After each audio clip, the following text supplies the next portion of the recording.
Greetings from Dublin, Ireland. As you can see, it's still autumn here. It's not winter yet.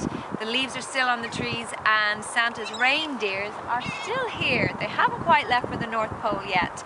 But I am getting into the Christmas spirit early because I'm getting prepared to be one of Kurt Bester's special guests alongside the amazing Jenny Oakes Baker for his Christmas 25th anniversary show.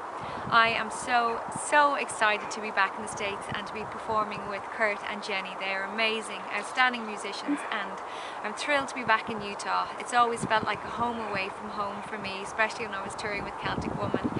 So I'm really excited to share this time of the year with everybody there through beautiful songs and arrangements. And I know that Kurt will have some tricks and some surprises up his sleeve for his 25th anniversary. So come and join us on the 13th, the 14th and the 15th of December at Abravanel Hall. So until then, slán for now, and we'll see you very soon. Bye-bye.